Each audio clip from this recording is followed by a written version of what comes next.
Good evening, good afternoon, good morning. Hello everyone from all over the world. Welcome here at GreenTech Amsterdam, the virtual platform this time, and welcome in this Xpert session, which is about product quality and safety. My name is Frans Dechering, and I'm a tech marketing guy and also co-owner of Corvus Drones. I will do a brief introduction into this topic. We have very nice presentations, and we will conclude with an FAQ of about 15 minutes afterwards. What you can do when you have questions about the presentations, please put them in the chat, and we will gather all the questions, and they will be the subject for the FAQ. So that's about the procedure. And now about the topic. Yeah, I was asking myself, how to approach this topic, because you can have a look at it via various angles or various perspectives. And it's a very, very important one. It's of course about quality of products delivered to the grower, or is it about quality within a supply chain, from seeding to eating, and everything in between. So that's an interesting one. And what I also was wondering, for example, what is the effect of good quality in relation to food waste, for example? As we all know, food waste, which is about worldwide 30 to 40%, so 30–40% of all the fresh produce does not come to the consumer's mouth.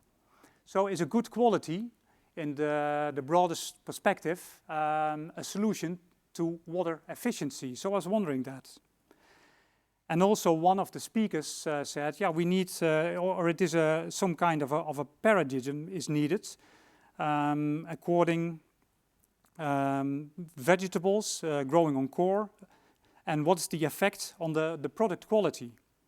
And what is it, the effect on the post-harvest lifetime of the products? Coming to the introduction of the speakers of today, we will start with, have a look with TU Delft, with the presentation of Luca and his colleague. Afterwards, we go to Arjan van Leest from Jiffy, and we will end with Jurnjan and Mitch with the presentation at the end, and afterwards we go to the FAQ. I hope everything is clear. Please fasten your seatbelts and see you at the FAQ. Thank you.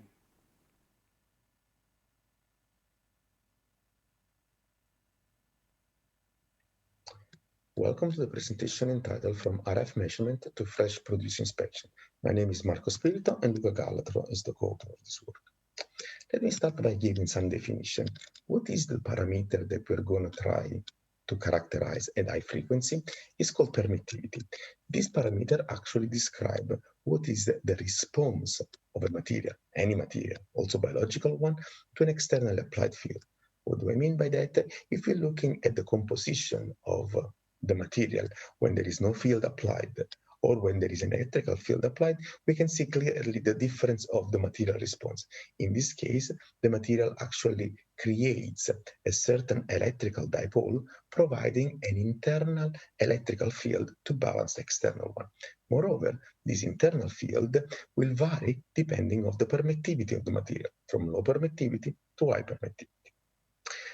And more interesting even is that this permittivity parameter changes versus frequency. So when we're going from low frequency to high frequency, the electrical field applied will penetrate not only the host material, but also the cell itself, providing all the information of the entire object.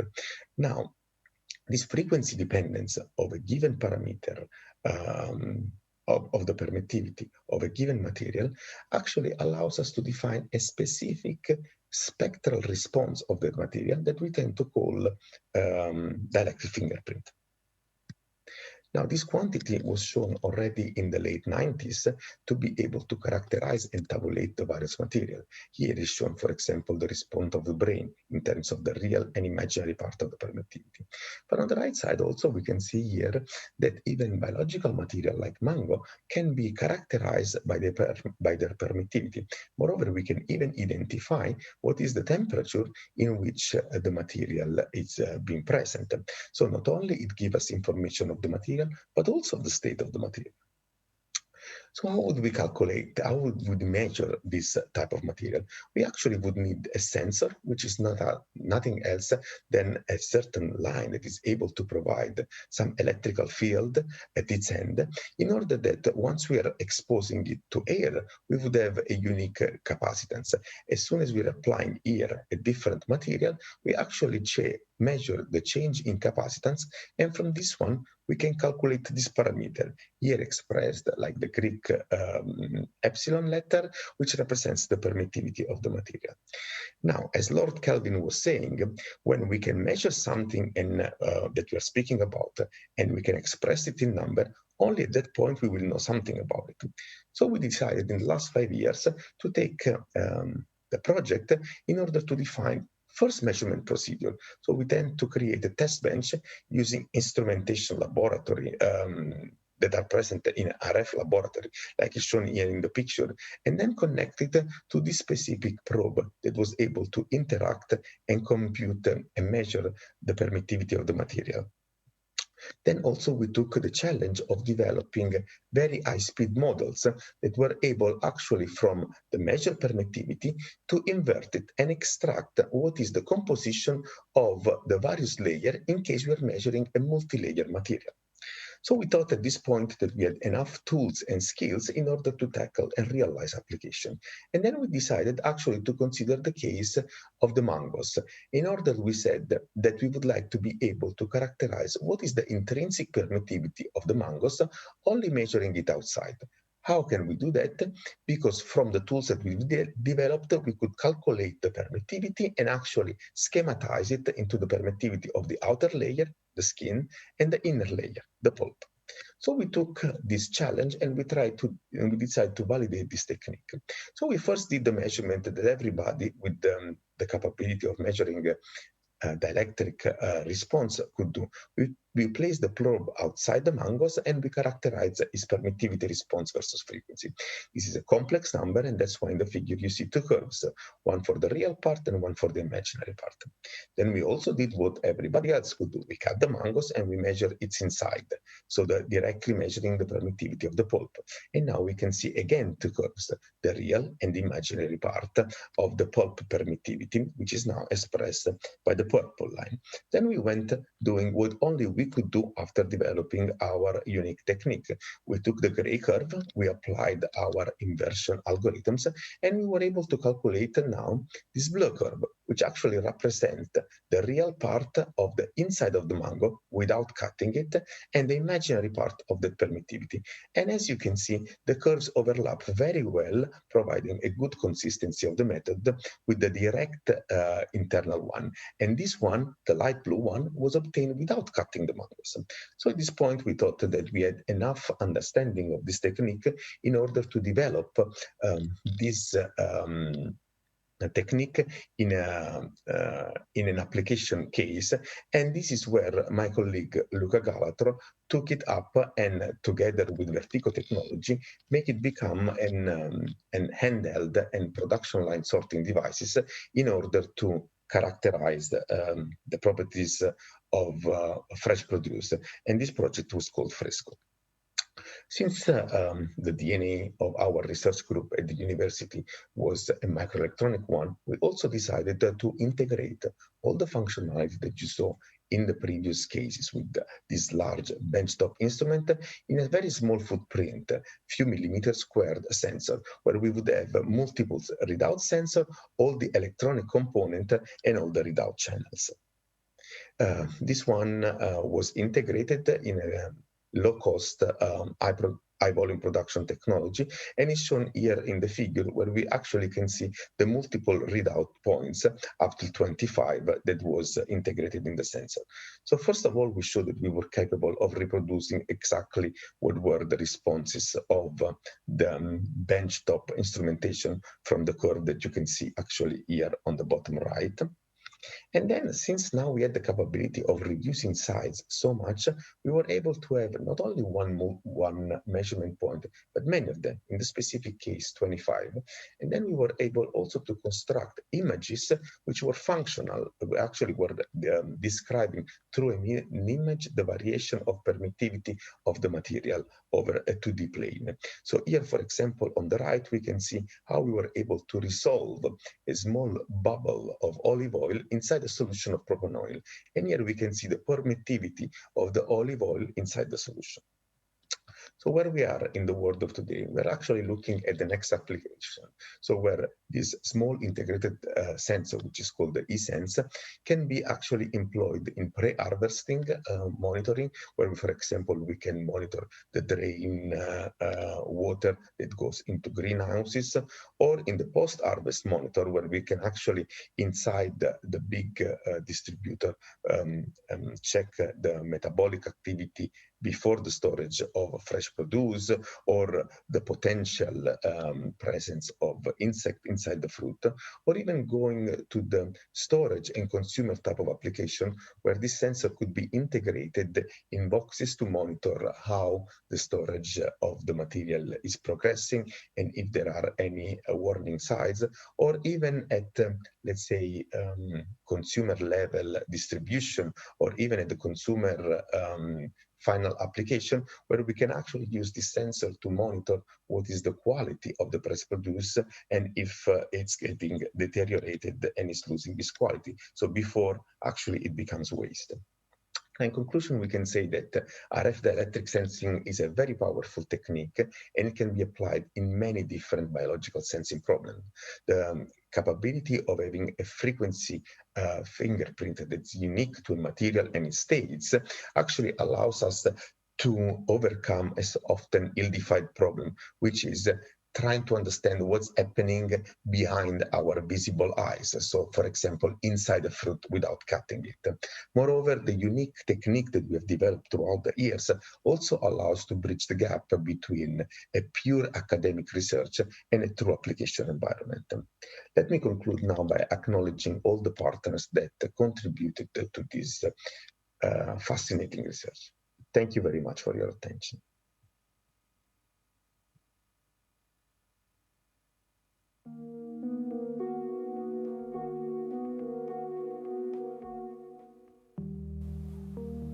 Welcome everyone. Green Tech 2020, the new version, the virtual one. So the question is, how can we get in touch with you as customer? We will do that by means of this video. So hopefully after watching this video, you have the answers to the questions you're looking for. Jiffy. It started in Norway back in '53, last century, with the Jiffy ruminal pot, known as the Jiffy pot these days. What was the idea behind the Jiffy pot? To have a system where you can grow young plants in and transfer them to the next stage in the soil or in the next pot without removing the plants out of the pot. So this pot is made of peat with paper pulp, so it's 100% compostable, 100% biodegradable, but you don't have to remove the plants. You can put them in the soil straight away. That's where it started. But Jiffy was inventive and came up with new ideas. And one of the new ideas was the Jiffy 7.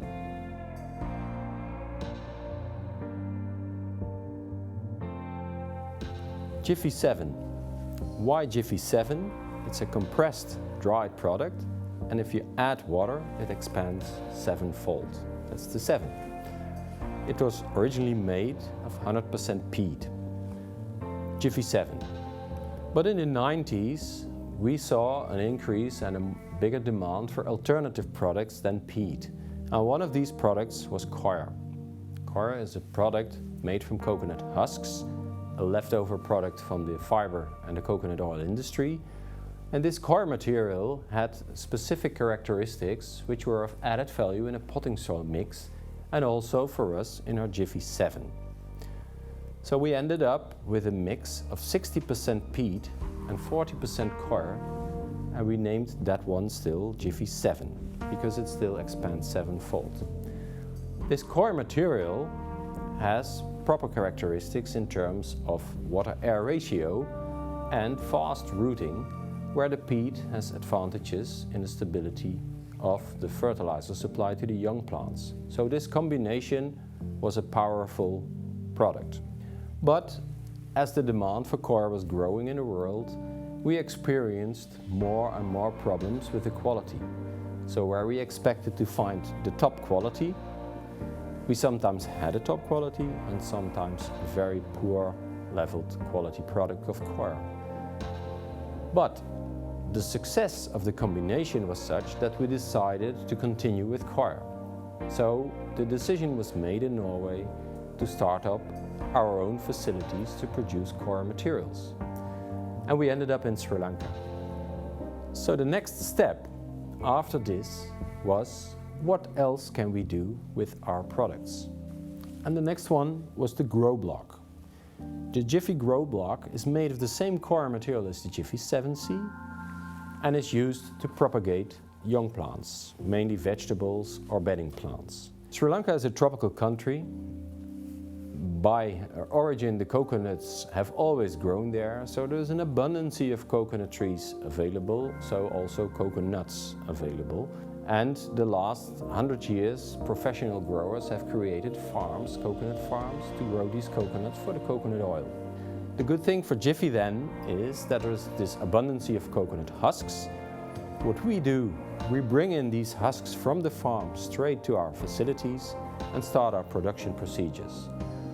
When you do that, you can guarantee the quality from A to Z. Because when you take standard core material from the coconut husk, it contains minerals like sodium, chlorides, potassium. Is that bad? No. But is that helpful to a young plant? No either. So you have to do something to bring that core material to the level you need to use it as a growing media. So Jiffy is washing the material, is treating it with calcium fertilizers, is aging the product to get a stable product. And all these aspects are controlled by an independent organization called RHP. This RHP certifies our products to follow what they call chemical aspects, physical aspects, and phytosanitary aspects. By doing so, we have a 100% guaranteed product for the Jiffy 7C or the grow block. And that is all you need, because your valuable seeds and cuttings need to grow. That is your core business and your income, and therefore you need the best possible products. So, quality. It's all about quality with Jiffy, with growing media, at the end of the day, also for you as a customer. A lot of people are aware of ISO certifications, so Jiffy also owns these ISO certifications like 9001, 14001 and OSAS 18001, but also ISO 22000. So our locations in Sri Lanka are ISO 22000 certified, which says it's the food safety guarantee as requested and demanded by the retail industry these days. So you have this grow block, but then you also need a grow media for the end stage. Therefore, Jiffy created the grow bag. The grow bag is made of the same high-end quality core materials. The grow bag is in the same way compressed and dried like the Jiffy 7Cs and the grow blocks. So you add water, the grow bag expands, and when it's expanded fully, you can put your young plants and the crop can start. As mentioned, it's the same high-end quality product, so this RHP certified product is also inside the grow bag Jiffy creates, and we have called these grow bags Jiffy Finesse. Why Finesse? Finesse is the top of the bill, so in fact by ordering a Jiffy Finesse grow bag, you have no question marks. You know when you add your water to it, the grow bag is ready to be used, stabilized by Jiffy, and the job is done for you. The best you can get, I would say. But the last years we have experienced that a lot of growers don't really need this high-end product Jiffy Finesse. Why not? Because they know what they have to do to prepare the grow bags themselves. Sometimes they want to add specific fertilizers, sometimes they want to do it in a different way, sometimes they even want to have it drier. And all these aspects have made Jiffy to decide to also introduce another type of grow bag. And this grow bag is the news of today. We have called this grow bag Jiffy Essence. Jiffy Essence, the base, the standard product. The good thing of this grow bag, the Jiffy Essence, for you as a grower is that you can do whatever you like to prepare it. So where you have the Jiffy Finesse, which is fixed and 100% prepared by Jiffy, the Jiffy Essence needs some extra attention, but gives you the opportunity to do it in the way you like.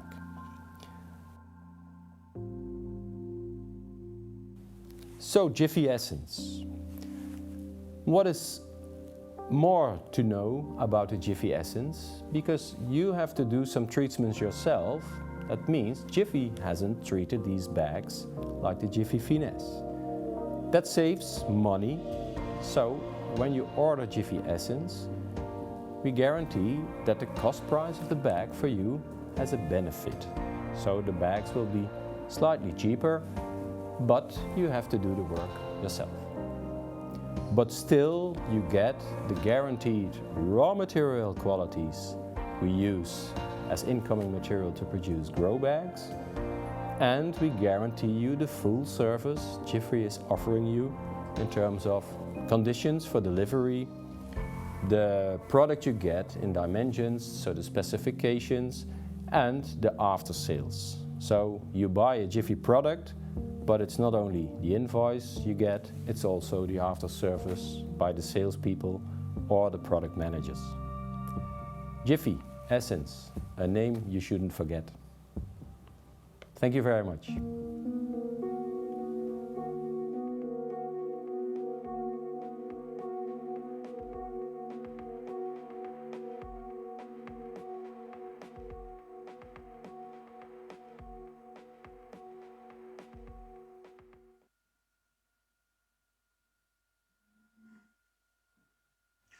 Well, hello everybody. My name is Roosen and I work for Dutch Plantin 10 years now, and I'm supporting growing in substrate for 30 years.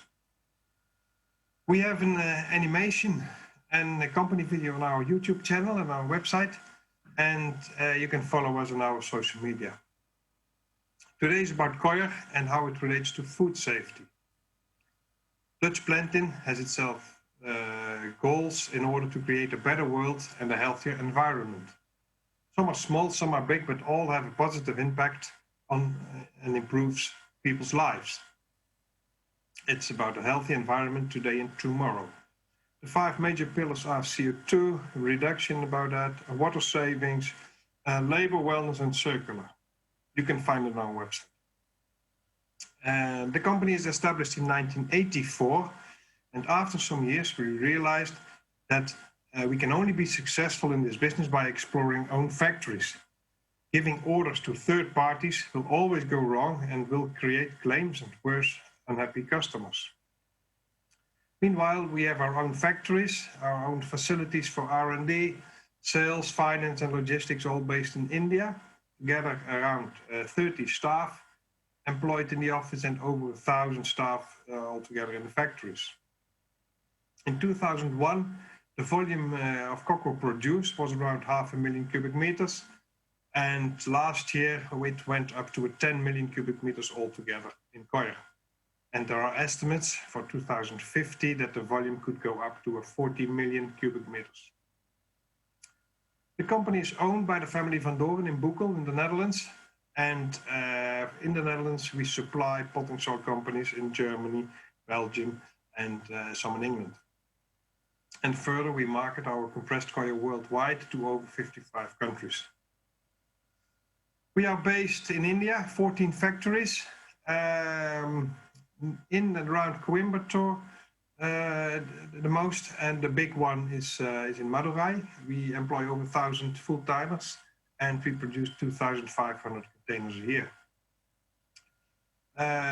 We are at a big distance from the sea, what gives us a great advantage. Our non-washed coir is significantly at a lower EC compared to many others. And from our factories, we transport the containers to the west or the east coast. Our raw material is the husk of the coconut, and we use the outer side, what is full with fibers and pit. We process this by machines. Important what we do is aging to get mature, to get stable quality. And then we decrease the humidity below 20% only by sun, not by gas or heating, as that's not sustainable in our point of view. And we compress it 4 to 5 times to reduce the volume to ship around 300 cubic meters in one container. And during expansion, the grower or the product soil company can do treatments if they like to buffer and wash.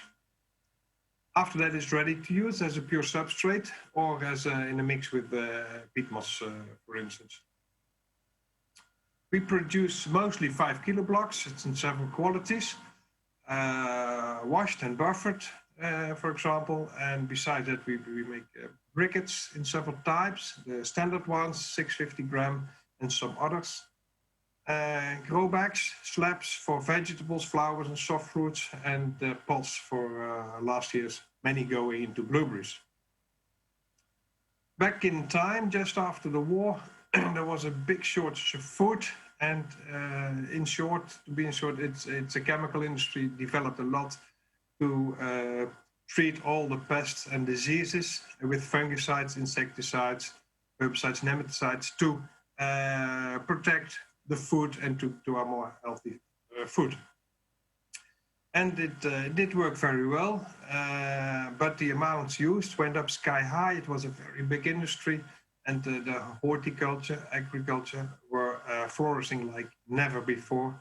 There was a lot of food, and shortages were much better. But then there were incidents and diseases and developmental damage to humans and animals. And then the awareness came in 1980, 1990 that this is really not the way forward. We needed to produce safe and healthy food by other ways, less or not depending on chemical products. And growing in a protected area contributed a lot by controlling the climate and being less depending on the weather. It gave a significant decrease of use of chemicals by using technology. Then the soil was the limiting factor. The structure, nematodes, root diseases still were there, and growing soilless on stone wool got introduced and became very successful. It gave high yields, good quality, much less root diseases, no weeds, no nematodes, and it gave a great reduction of the applied chemicals. And with an advanced fertilizing, yields went up to 10 times. And around 90, the first coir substrates got introduced. Those first years were very hard. It had to be researched and developed before it was using successfully. And from 2000 it was, and some years later it was across the whole world used as a substrate. Well, why coir? Coir, it's a short cyclic, it's renewable, it's to recycle, and has a low CO2 footprint. The minimum has the same yield as on stone wool, and growers experience it as a more forgiving substrate and easier growing. Besides that, the biological products are better to use and applicable compared to the inert substrates. Plant resistant, resilient and organic growing is the future. Giving residue fruit grown with a minimum amount of water is a very big advantage for growing on substrates as well. Growing out of soil, many countries around the world are on this road now. Some are ahead, mainly in Europe, often inspired by the Dutch and our knowledge. The Americas, the East, China, Russia going very fast now. And the other countries, Africa, Middle East, and India, just found this road and are heading to more healthy food. It's essential to go fast, as it is for humans' health and for the environment important. Even then, it will take decades to get this transition to above 90%. Successful with saving huge amount of water compared to soil growing also contributes to much better living.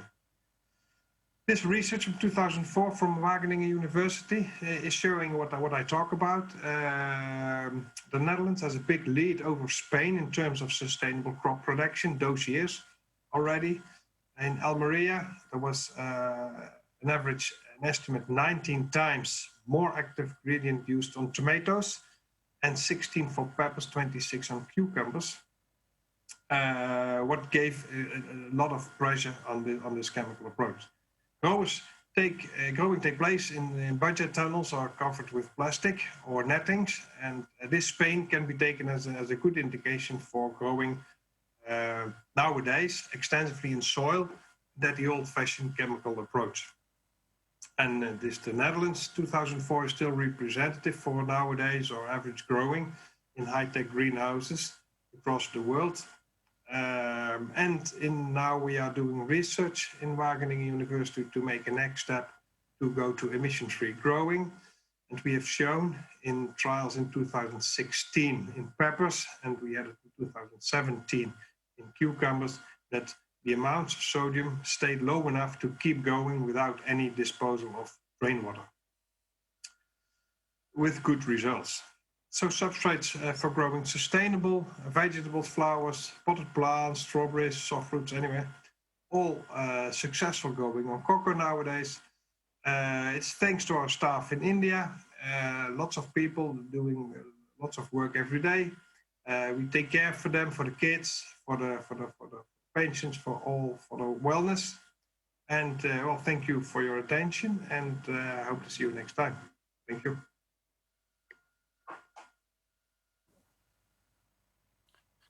Hello everyone, good afternoon. Hi. Live from Etteleur. This is JJ van der Bremer from METech, and next to me is Mitch Vermeiren from Tomaco, a grower of tomatoes, and also having a big storage area where we're going to talk about.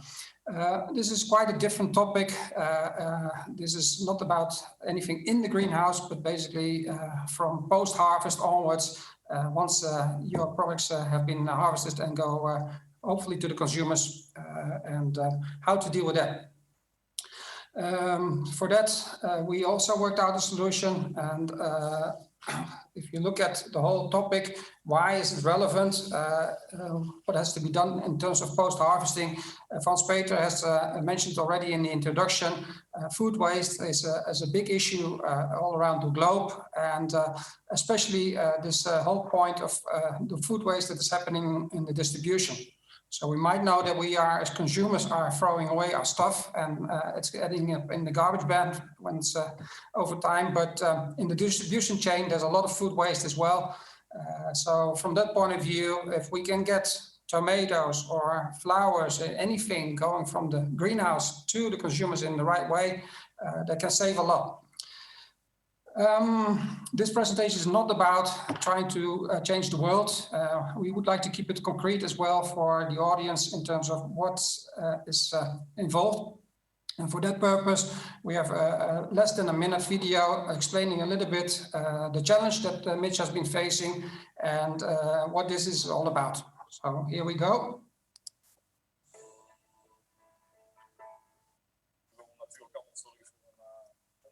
Food waste. Dus dan is het natuurlijk goed dat we optimaal proberen om die tomaten tot bij de eindkant te krijgen. De tomaten zijn soms echt wel een lange tijd onderweg met het transport. En ze krijgen verschillende temperatuurschommelingen te verduren.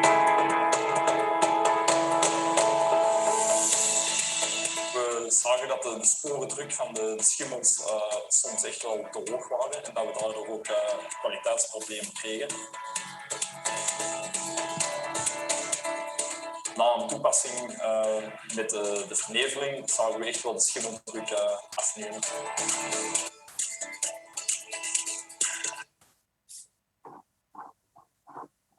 Okay. That clarifies probably a little bit more what is on the table. If you look at all those steps from the harvest till the consumer, and you look at that whole production supply chain from harvesting to there are several steps where there's a storage or transshipment place happening. And the whole original discussion with Mitch and the tomato team started actually in their greenhouse, in their own storage areas. Not all of them tomatoes, they go to a transshipment area, a packaging area, but some of the tomatoes, they go directly to supermarket chains in Scandinavia, Germany, or other places of Europe. And with those customers, they had discussions about how to make sure if they are monitoring the quality of those tomatoes, that they match the requirements that are applicable in terms of food safety. So originally, last year, we implemented first a solution in their greenhouse storage area, and then later on this year in their second location, where tomatoes are coming together from different greenhouses. And in that area, to avoid the risk of contaminations, the implementation has been implemented there as well. Well, financially, it is also clear that if you are sending a complete truck of tomatoes to a supermarket and they are disapproving the quality, either you have to throw away everything in a container, or you get a lower price for it in return. So we're talking about big money that you can save if you are on top of your quality of the tomatoes that you bring from your greenhouse to the consumer. And that is what this is all about. If we explain it a little bit more in detail, where is the solution composed of? It's several fan units. They provide droplets of 15 to 20 micron into the air with a coverage up to 30 meters. And the fans are moving from 0 to 180 degrees to make sure there's a good distribution in the whole area organized. And in total, you're talking about up to 10 liters per hour that is brought into the air. All of those are fed by a dosing station, and the dosing station can support up to 5 fan units. And this dosing station is completely with automatic starting, cleaning, and rinsing. And also you are connected via the cloud to monitor what you do in dosing. You can look at your mobile phone, see it from remote, and there's no more manual or labor involvement applicable.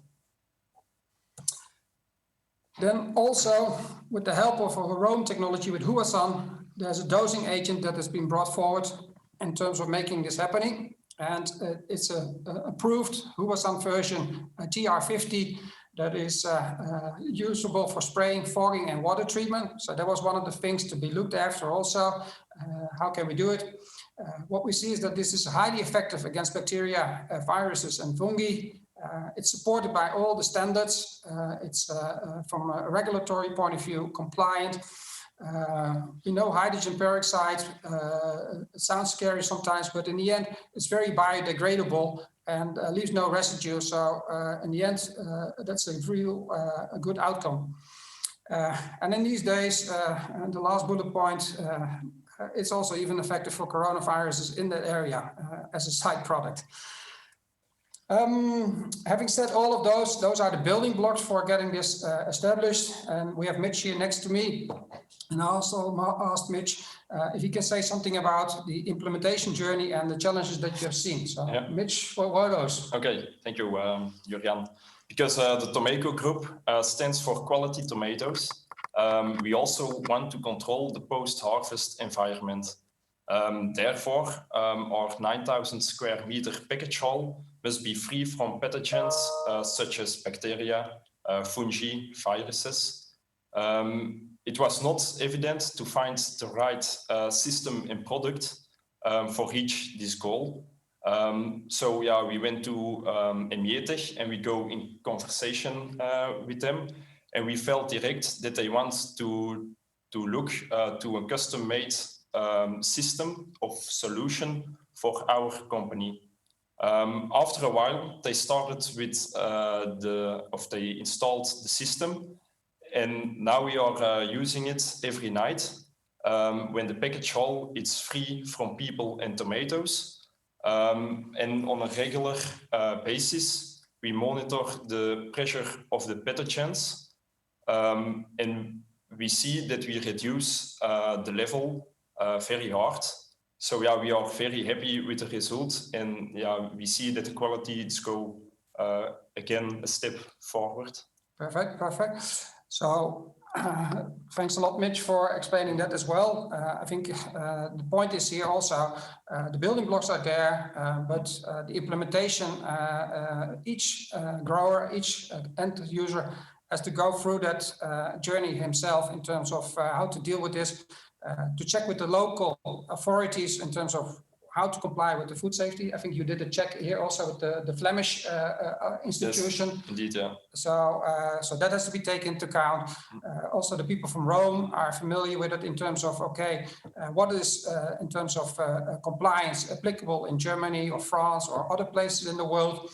So from that point of view, this solution can be then implemented. Summarizing it, we take all the labor aspects out, and it's a fully automatic stationary solution.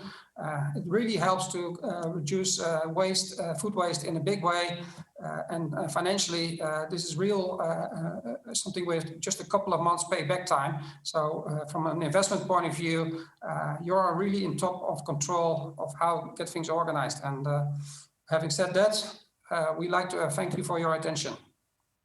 Thank you. Thank you. Back to Frans Peter.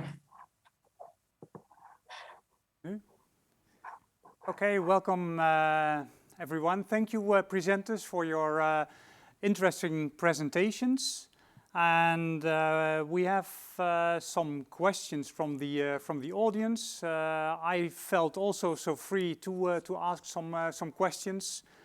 And so how to start? And I would like to first of all to go to you, Luca.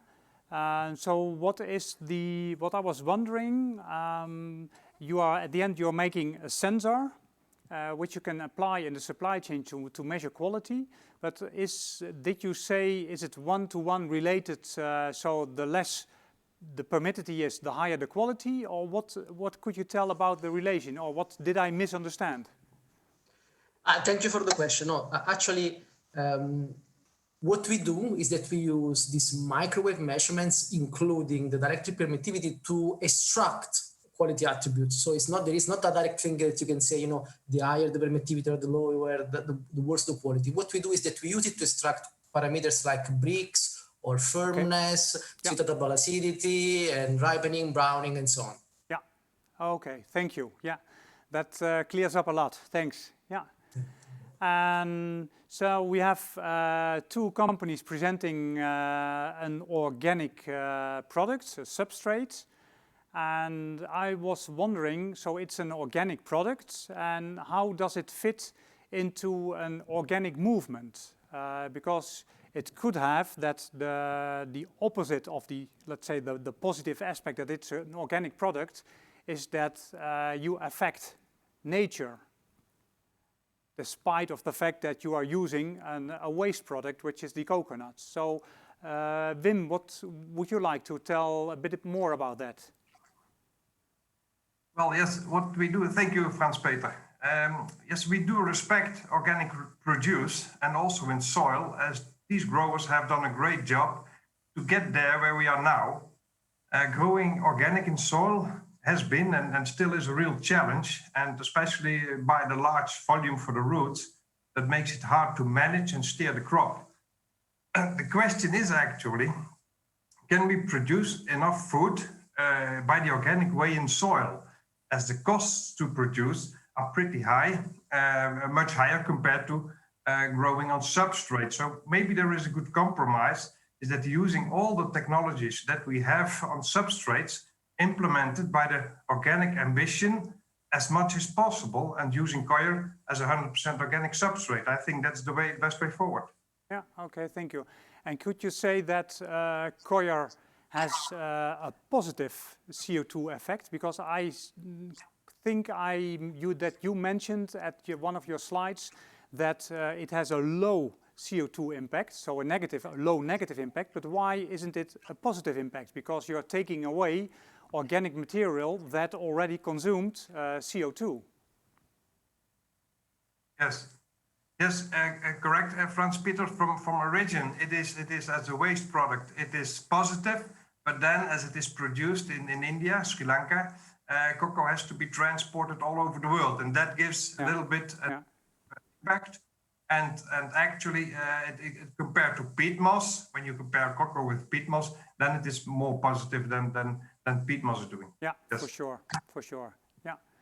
Well, Arjan, what would you like to add on that? Well, what I can add from this, first of all, thanks for joining this session to everyone, the audience, and thanks, Frans Peter, for organizing this from your perspective. In terms of organic, what I can say, I fully agree with Wim. Do we grow in the soil, then it can be organic. Do we grow in a coconut which has dropped from the tree, then it's seen as organic. But as soon as we take it away from the tree to the Netherlands, it's seen as an artificial grow media. So the EPAGMA, the European Organization for Growing Media, together with the Dutch Organization of Potting Soil Companies, is lobbying currently in Brussels to get this on the menu to discuss and to openly show them how good it is to grow in organic grow media. Next to this, as we produce pellets and grow blocks as shown in the video, these are EU organic certified. So, and that is the contradictory thing here. So you are allowed to use grow media to start your seed for germination or to start a cutting for rooting, but you're not allowed to do the end stage in what we call a grow bag. So there's room for discussion in Brussels. Yeah. Thank you, Arjan. Did I see, Luca, that you would like to add something to this, or Okay, no, not at all. Come back to you. I would like to go to MJTech and to Jurnjan and Mitch. So there are some questions regarding your solution, which seems what we say in Holland a kind of a Haarlemmer olie. So one size fits all and solution for everything. And the question is, are the systems applicable for all kind of products? So is it for tomatoes, so for all kind of fresh produce? Yeah, so to answer that one, Frans Peter, taking into account some other questions that came into the chat also. For tomatoes, this has been applied also because the storage of the tomatoes, you're not applying them in a storage area of just 0 or 1 to 2 degrees Celsius. The minimum temperature, Mitch, is 16 degrees Celsius, and still from a humidity level for that storage, you have still a risk for fungi. So although people think Netherlands state-of-the-art cold storage areas and so on, you might still have, for certain kind of crops, certain kind of products, challenges. And each end user has to assess that. Okay, yeah. And that leads also, Jurnjan, to the question of Swati Suman. Is the attack, so that's a nice description, is the attack from fungi, bacteria, viruses, etc. a large issue in the Netherlands?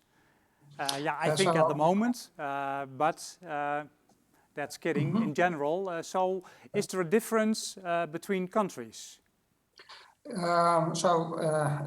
But the example we mentioned just about the 16 degrees Celsius for tomatoes in the Netherlands or Belgium, you can imagine that if you go to other parts of the world and have more challenges even on the conditions of the storage, that you have a higher risk even of some of the contaminations that you get. So from that point of view, even if people might associate the Netherlands as the most ideal settings of storage and transshipment areas, still then we have challenges. And then the question is, of course, what are the levels and quality we put as a society for food safety? What is the more strict we get, the more countermeasures you have to take. Okay, thank you, Jurnjan. And I go to a different perspective, and I would like to ask you, Luca, and I apologize for asking, but what is your dream regarding your research and your sensor approach, and what is your dream achieving in the horticulture domain? What we aim to do is to use our sensor to strongly reduce wastes, especially in the trading and distribution phase, where there are for exotic fruit especially the lack of solutions in terms of non-invasive measurement of the internal quality of fruit is one of the main causes to throw away fruit that otherwise would be good to eat. And so we hope that our solution could aid the reduction of losses of fresh fruit in this way. And how would that happen, Luca? Because the mangoes are coming via a ship and are perhaps going into a ripening process here perhaps in the Rotterdam harbor somewhere. And then the quality is X, Y, Z. Is there a relation between storage and the time span between delivering to the consumer? What about that? So, but the main problem is that, when the fruit arrives after long shipping is checked for quality. And only a very small portion is checked because now they have to cut the fruit. This means that, if a very small portion of that batch, like 0.1%, has a major problems, then the entire batch can be discarded. Discarding means can be destroyed, it can be sold for a lot of depreciation. Yeah. If you have a non-invasive technique that allows very quickly to expect more fruit, ideally all the fruits that arrive, then you can distinguish between good and bad and just discard the bad ones. Yeah. I understand your point. So that's you make the supply chain smarter with more interferences of quality checks. And I agree with you, then you need sufficient devices like your sensors. Yeah, thank you for your feedback. And going to the substrates, it's a very practical one. Can you grow the plants from seeds on the substrate, on the organic substrate? Or to unfold the product, or in other words, do you need an inorganic substrate or a plug? I assume that the question is. To you, Arjan? Yeah, that's a good question. I'm not sure if that was visible in the video to explain, but we start with the smallest pellet for your seed or your cutting to do the first step. Then you can transfer these into the next step, which can be a pot or a grow block, or you can put them in the soil straight, whatever you like. But sometimes people grow a slightly bigger plant in the second stage, and then you can transfer them to the end stage, which is the grow bag or container with a potting soil, or in the soil again. Okay. So you can do that with full organic products, yeah. Yeah, thank you. Wim, have you got something to add to that?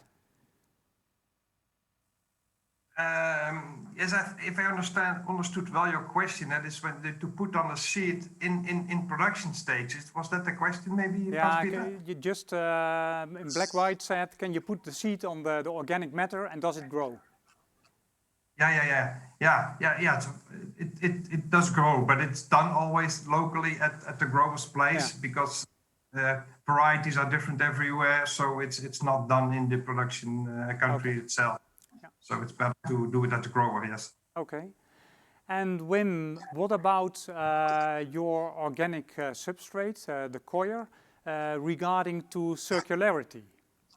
And when you look to circularity, recirculation is important, but the product out of recirculation or recycling should be a higher value than the input raw material. And what about coir in this perspective of circularity? Yes, that's a good question. As we produce our coir that way, that it is stable and to use for many years, we see blueberries going even up to 10 years growing in the same substrate, but even also for shorter crops, 1 year or 2 years, after reusing the bag, so for some more years, or the pots, like raspberries or strawberries, tomatoes sometimes in the south of Europe and Turkey and so on. Still, the cocoa has a very valuable matter to use for another crop or soil improvement. And that is actually sort of circular, that you can keep using the cocoa until the end. So many years. Yes. So that matches the circularity statement that keep the natural materials in use and in the cycle. Yeah, thank you for that. Exactly. Yes, correct. Regarding the tech guys, Luca and Mitch and Jurnjan, how would you define a possible cooperation between the sensor and the fogging system? Stupid question, of course, but please go on. I think it's a logical line of thinking in that sense. Similar like we presented yesterday in the greenhouses, sensors are very useful as additional measurement to get a controlled loop. And like Mitch is already doing also with the dosing station, you really want to be in control. You do everything in line with compliance. In the end, you want to measure the air quality or the surface quality, and then but from there, the key thing is the tomatoes. Are they in a good way? And Luca can measure the quality of the tomatoes and can give feedback of should you do anything in the dosing. And so from that point of view, there might be interesting cooperation possibilities. And Luca? Yeah, I mean, building on that, so basically we are two parts of a possible automation of the process, right? Because the sensor is needed to give a feedback, and then you have to make an action after it. And the action could be just sanitize the ambient or improve the quality of the air, or it can be another action. So they are both part of a possible automation process in a greenhouse or in a field or whatever. Okay, so I wish you luck with your negotiations for a collaboration. Yeah. We just have a few seconds left, Wim, so I give you 5 seconds. Yeah, sorry, you have to unmute. Thank you. Yeah, sorry. Maybe to add one thing on this circularity, we have a few growers in Ontario, Canada, which are using in tomatoes, the grow bags for organic growing, and they really use it for up to 3-4 years, and that makes the investment in the first years very helpful to earn money in that 3rd and 4th year. That's what I just wanted to add about the circularity. Okay. Yeah, thank you. Thank you. And that's almost ending up a technical session with a commercial one-liner at the end. So thank you, Wim. Thank you all speakers for the nice presentations and the good dialogue we have about the subject product quality and safety. Thank you, audience. I wish you a good day, evening, morning, or whatever. Enjoy and hope to see you soon in Amsterdam. Bye-bye. Bye-bye. Bye-bye. All the best.